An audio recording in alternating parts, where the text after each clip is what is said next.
Local events coming up to, this is strictly Colorado. Nothing happened outside. For next weekend or this upcoming weekend, whenever you hear this, got a handful of shows for the 26th, 27th, and 28th, and even in the middle of the week of the 31st. We'll go ahead and start out. Colorado Springs is a rocking to the Rockies, if you don't mind me saying, with wrestling events. First of all, Colorado Wrestling Connection is presenting Game Over on the 26th. That's at Hillside Community Center in Colorado Springs. A lot of good local talent on that one. Colorado Wrestling Connection really seems to be doing some pretty cool things. I think this is their third show, but they're doing good. And I wish I could make it down to that one, but yeah, it looks like there's some great people on that one. This seems to be going good for them, and I wish the best for them. Colorado Springs Wrestling on the 27th is presenting Batter Up over at Sunshine Studios. We were told by a certain someone who's wrestled at Sunshine that it's an absolutely gorgeous arena. We haven't been, or venue, I should say, not arena. We haven't been, and we should check it out sometime. So for sure. And then Rocky Mountain Pro has Summit Slam on the 28th. That's Summit Tacos in Longmont. Apparently, this is the second time they've done this. I don't know. I like tacos. I like wrestling, so maybe. And Longmont is closer than the Springs for me. It is. Then we got One Revolution Wrestling back down in Colorado Springs. The Revolution Remembers on the 28th as well. They're at a new venue. Under the Sundog Training and Daycare. So that's them. Okay. And then Primos is having a show in the middle of the week. KO Karaoke 531. That would be May 31st for those who don't correspond months with numbers. And that's going to be at the Roxy. So handful of shows. Colorado Springs, like I said, big place to be this weekend. Or next weekend, depending on when you're listening to this. Yeah, check them out. And one quick shout out. This is a few weeks away, but if you haven't already got your tickets for Lucha Libre and Laughs 2-night events, you should probably get your tickets because it's gonna be pretty good, Bill. It's gonna be pretty solid. All right, Doug. Homework. Bill, where did I take you this week, Bill? Bill. Where did you go? You took me to beautiful, not backwards at all, Fort Lauderdale, Florida, 2004? 2002. 2002. Yeah. Did you ant me? Uh-huh. What the fuck? 2002, Major League Wrestling, which we didn't know existed at that time period, presented Kings of Kings 2002, an extreme match between the homicidal, genocidal, suicidal Sabu versus your boy, my boy, all of our boy, La Parka, now known as LA Park. Doug. Yes, Bill.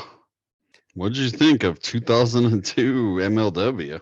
It really brought me back to 1997, 98 ECW, and I loved it so much.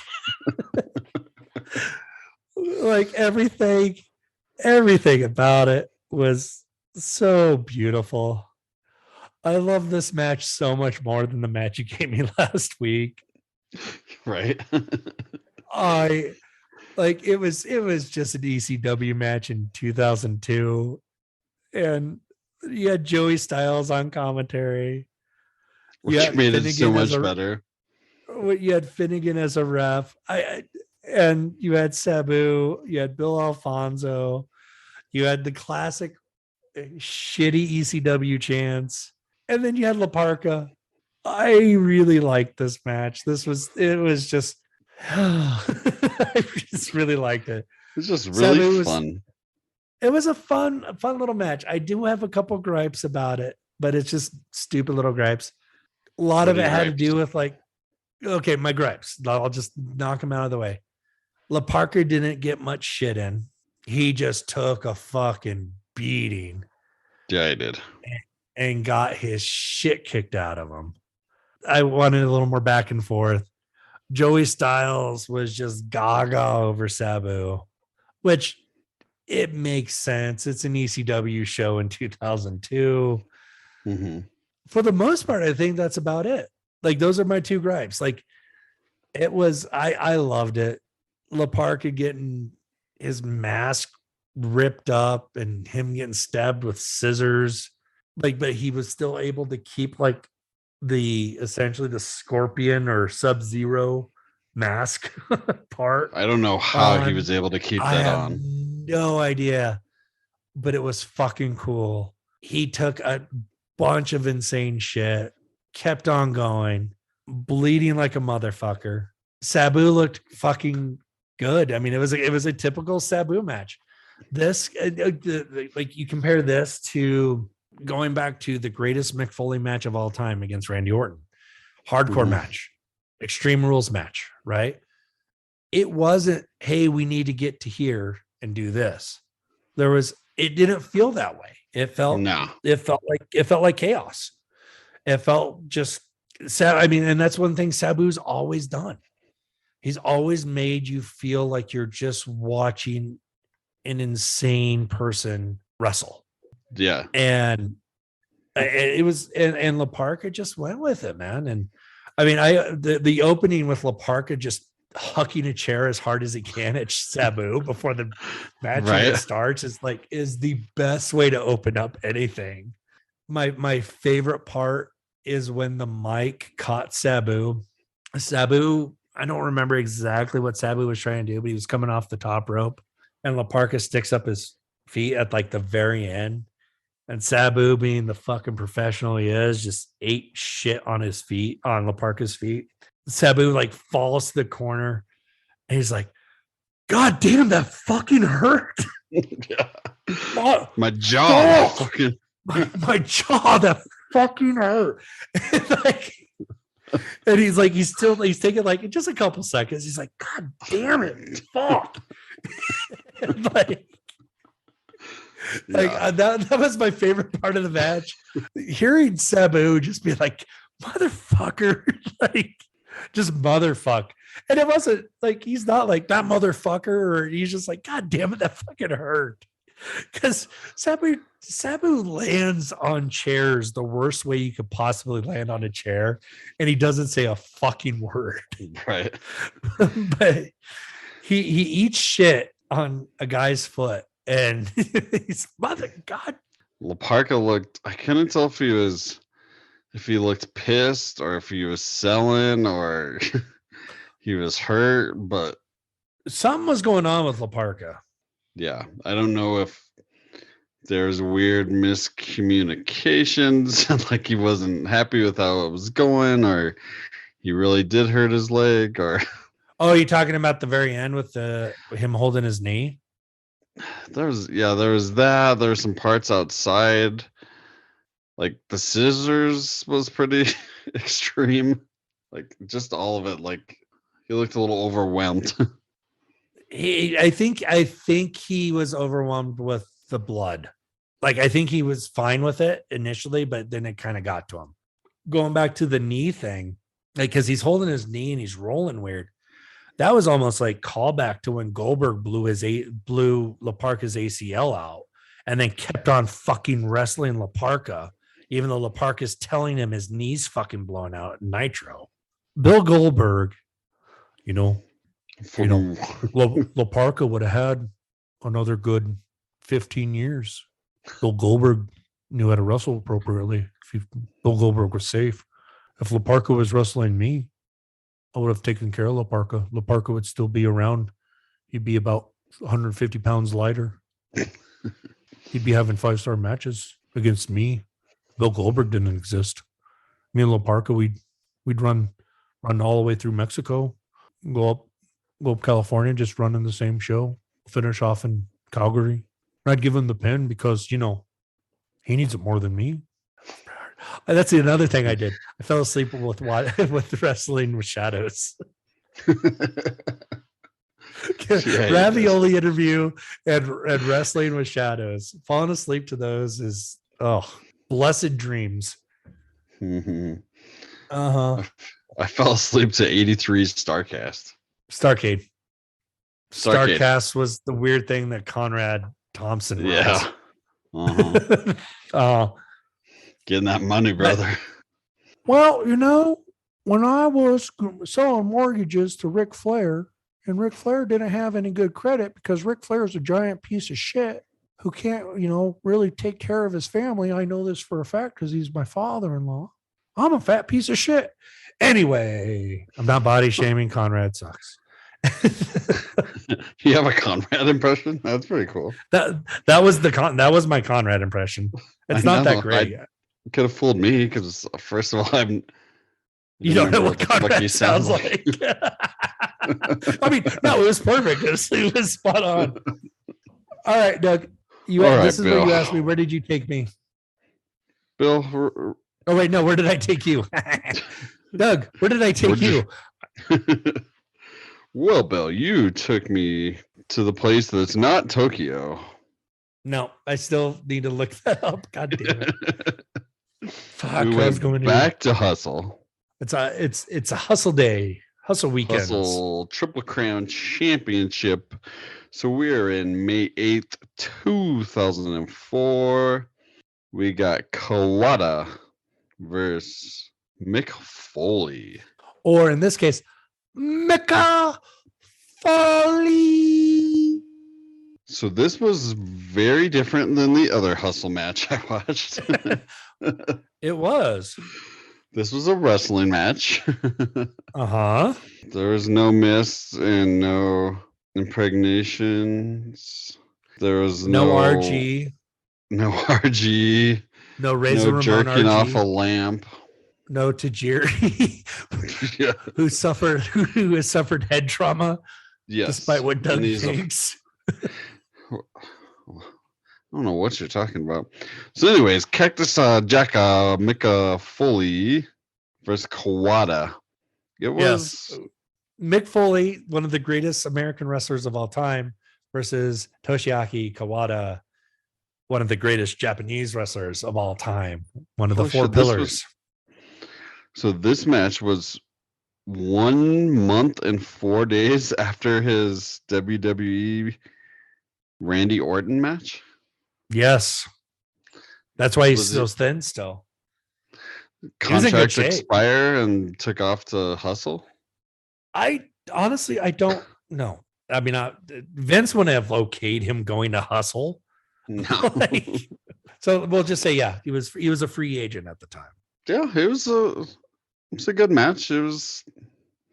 Was it a good match? It wasn't. I was just say I don't have too much to say about it. It wasn't amazing. It wasn't horrible. Yeah, it was. He just was kind of running through the motions, but not in a bad way. Who is he? Mick Foley. So you thought Mick was running through the motions? Well, Mick was aggressive. I don't know. I couldn't really comprehend like how I felt. It like didn't really. Kawada, did I say? What? I can't talk. Why did you just trail off? Like, that was weird. Yeah, now thinking back, Kawada, like, he was kind of there. Then he would get some kicks in his jumping enziguri, and then he would get mad at the guy outside, and then he would kick a few more times. A guy who is providing Mick, Barbie, that guy was from the Monster Factory, meaning that Mick is in the same league as Yingling and Tajiri. Nice. Yes, Doug. Yes. That's a fact. Is this Foley's only appearance over there in Hustle? Yes, as far as I know. Okay. It was a one-off. If you watch that video that I mentioned by Kim Justice, they mentioned essentially they brought in Mick and they brought in the outsiders for this show without it was kind of a last minute thing. So they didn't even promo package it or vignette it or anything. Right. And so it didn't help ticket sales. It didn't help pay-per-view buys. It didn't help anything. It just cost them a bunch of money. So they just spent a shit ton of money just to bring him in, and really nothing came of it. The thing about this, so the reason why because I did not watch this before I gave it to you. I was enamored with the idea of this match because the idea of the two styles of Four Pillars, Kings Road, Kawada versus I'll do anything to do anything, Mick Foley. And I thought Mick did a great job in not only doing Mick going through the motions, he did more in the motions for this match than he did for Randy at that WrestleMania match. The brother did the hip landing on the hip shit. On that, like he red carpet outside the ring or whatever. Yeah, he did. Well, no, he dropped down to the stage. He did the ring apron elbow drop. He was doing some shit. Like this was so when you say going through the motions with Mick, it was a typical Mick Foley, Cactus Jack, Mankind kind of match. But I liked this one. I liked Mick in this one so much more than I liked him in the Randy Orton match a month before. That makes sense. It felt like, once again, it felt more chaotic, more things.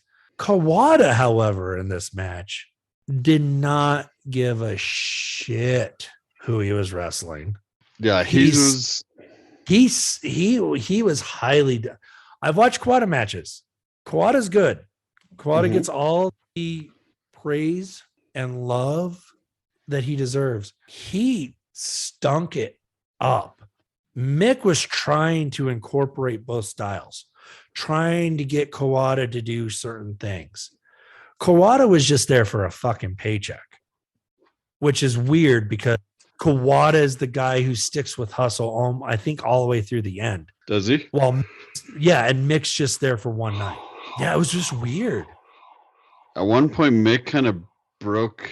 To me, it felt like he broke character a little, and he just like at him to come at me. Yeah, he's like, come at me, starts, like talking loud, like on purpose, and not just, mumbles or call on a move. Like, no, like, hey, like, come on, like. Yeah, and Kawada just stands there, and like it's not like Mick is just like, come at me. He's doing the motion of bringing two hands to his chest, waving him to like, come on. Yeah, bring the fight to me. Let's do this. Yeah. And Kawada is just standing there. So Mick just goes up to him, and I think he takes like a suplex or something, or a body slam, and Mick's working the fucking crowd. I have this secret thing where I always forget about it until I hear it. But when Mick speaks Japanese, I fucking love it when Mick speaks Japanese, because it's just one of those things that just out of nowhere surprises you. I mean, he only knows, right, a handful of phrases, and he explains it. He explains it that he knew that in order to get over with the Japanese fans, that he had to get certain phrases down. He had to be able to polite / street Japanese, like, right. And I fucking loved it. I love Mick. Mick was really good. I enjoyed Mick. Kawada sucked. I don't know. Yeah. Even though this match I gave you, I don't know why I'm saying that. So sorry. It's all right. I honestly didn't have much input, so I'm glad you gave a better explanation. Yeah, Kawada kicked him hard in the head at the end. Other than that, there wasn't. And the fucking sound of Kawada's kick pads, like you could hear the air leaving them every time, instead of like a good solid like thunk, or it was just this every time Kawada would kick him, like it was. Oh, and the fucking commentary crew. God damn it. How many people were on commentary? 16. I know at least 4. Maybe like you would hear like I heard at least 4 different voices. And then you would just hear that some lady giggling at pretty the lady. end. I bet she was pretty. I bet she was a pretty lady. Do you think it was the lady they cut to? They did the AAA cut to? Out of nowhere. And missed the move because the cameraman got stuck on the pretty lady in the crowd. They only did it once, but they did the AAA.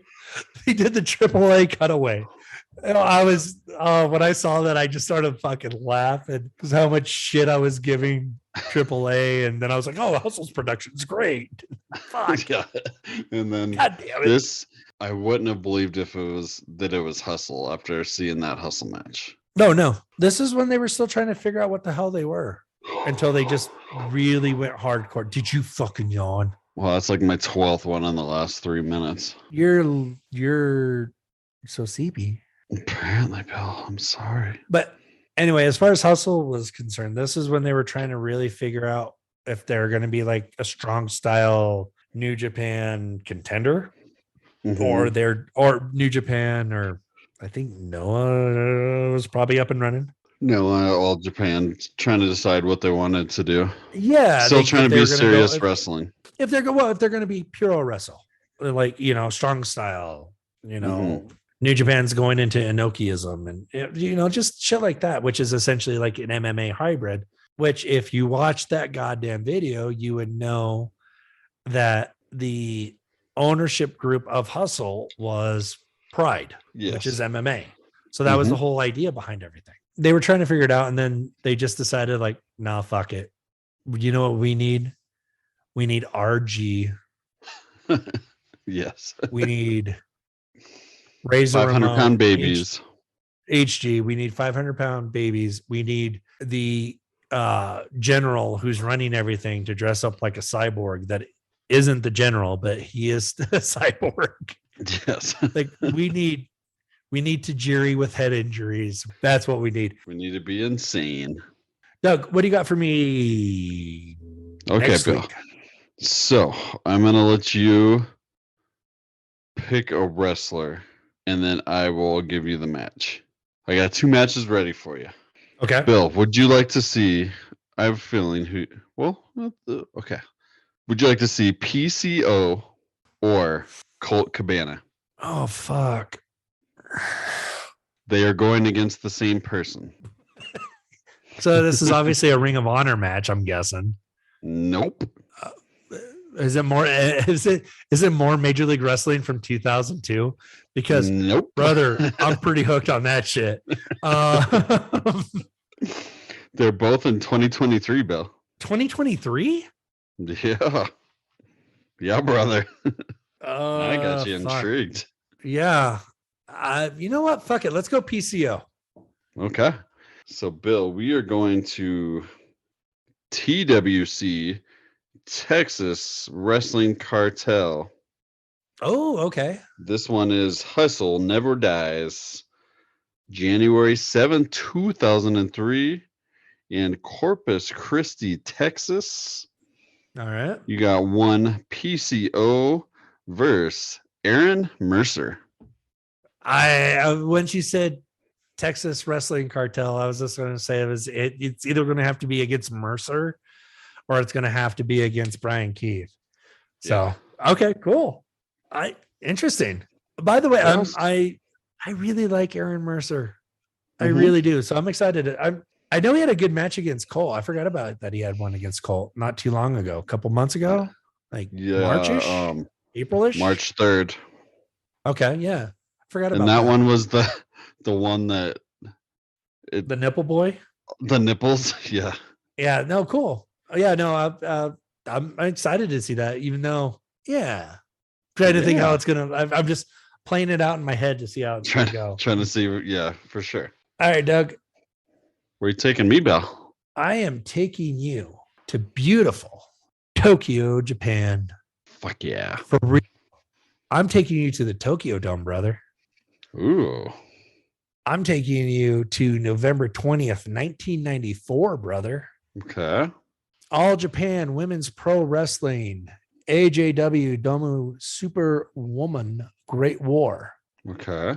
The match is Manami Toyota versus the person who constantly is popping up in my dreams, and I still don't know quite why, Aja Kong. Bill, I would love to watch this match. I figured you would. I figured we needed to get some Joshis going. It's been a long time since we've had some Joshis, and it's just that time. I'm gonna send you the card for this show. It's a Okay. huge, long card. It's like I don't even know how many matches. I'm counting 3, 6, 9, 12, 15, 18, Jeez.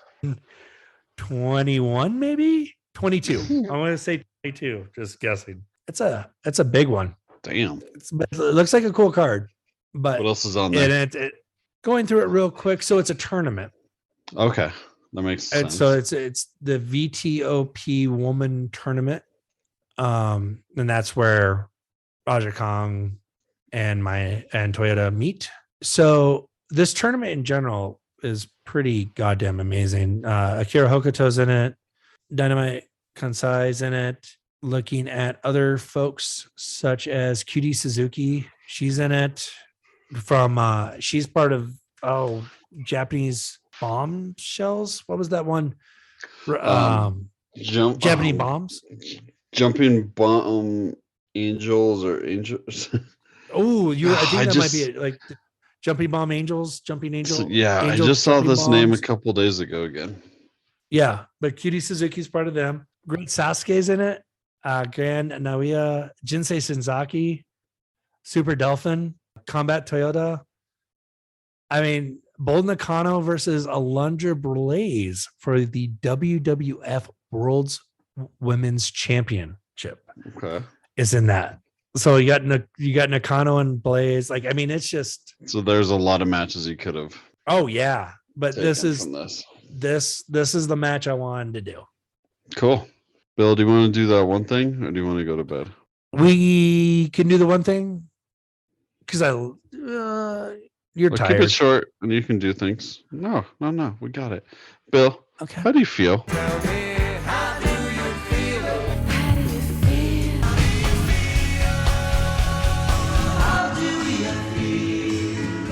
About what? Okay, I'm going to give you this one because maybe touch it real quick. You don't have to go into too much details. That's not Bill, possible. How do you feel about superstar Billy Graham? Good hit. So I personally do not have any relationship to Billy Graham, superstar Billy Graham. I've watched some matches, seen some promos. Mm-hmm. He honestly was just before my time in a lot of ways.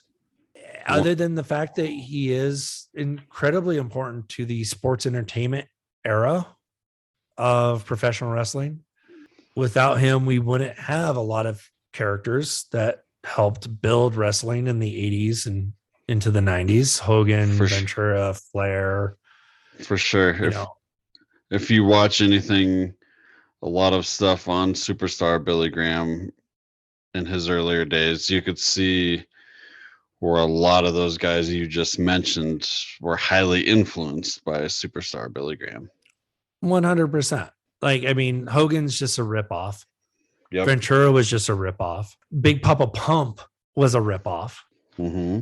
Again, I personally don't have a personal relationship or personal feelings towards Billy Graham. I know his importance to wrestling in a lot of really good ways as far as getting wrestling into popular culture.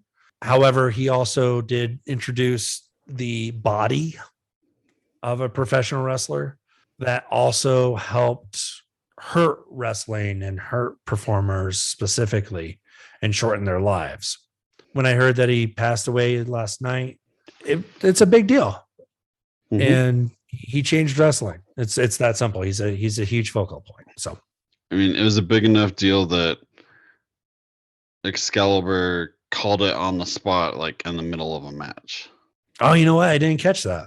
Right. Bill, how do you feel about Spring Stampede 2000? I don't know if I've ever even watched Spring Stampede 2000. Oh, brother, just what? Okay. Turn it Okay, on and just watch the intro, and you're gonna be like, "What the?" It's WCW 2000. It's the worst dog shit on earth, except for maybe like Booker T or DDP has the belt for that one pay-per-view.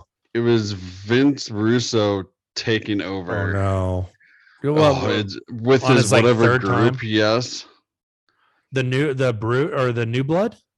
Was that new blood? Yeah, and Ric Flair, you're a piece of shit on the bottom of my boot, bro. Ugh. Fucking Russo. I was extremely saddened to hear that Vince Russo is still very much a part of a promotion that is local to the Denver and Colorado area. He sucks. He's dumb. I don't like Jim Cornette rants now, but whenever Cornette will still rant against Russo, I stick behind Cornette in that one point. He's horrible. He sucks. Absolutely sucks. And fuck Vic Venom too. I don't know who that is. Vic Venom was the editor, the quote unquote editor of Raw magazine, WWF Raw magazine. And there was an editorial by Vic Venom in each Raw magazine. And it was Russo. Of course it was. Anyway, what else? That was it. I was looking around the room to try to come up with something. Okay, well that's cool. Thanks, Doug. let me see if my phone just randomly picks another wrestler. No, just let's go home. Let's go to bed. Go Red home time. heat. Red time. Oh, I'm so sleepy. Red. All right, Bill. Well, thank you to the millions. Why do I go into rock mode when I do this now? Okay, do that. Millions and millions of viewers on your TV, radio around the world. Bill and I appreciate you. Be sure to check us out on our website at itsallprowrestling.com. You'll find that window. That window will lead you to that wonderful calendar. Check out that assignment sheet that has all the matches we've watched and where to find them. Also, merch, all the great designs that take. Why is this taking you forever? This is how I always do. You're just not talking about Google Maps this time. Or a movie. You're not going over like a movie directory like you usually do. So now, should I sound weird? What should I do? I got nothing, man. Don't do Hatman research. I did Hatman research last night. I'm gonna follow up on it here shortly. Oh, brother. I'll drive down to Thornton to make sure your research is going okay. Well, we'll find out. I got your wife's number. Anyways, Twitter, IA Pro Wrestling, Instagram and Facebook at It's All Pro Wrestling, and go check out our YouTube channel. It's All Pro Wrestling. Thank you, everyone. It's been wonderful. I really need to figure out something to get obsessed with again. Ghouls? I want to do the ghouls, but I was going to do spooky witches. You can do spooky witches for me. No, the witches thing is weird, and then it turns it all ends up in porn. Just like all conspiracy theories end up in like, well, the Jews are bad. Like everything with ladies always ends up in porn.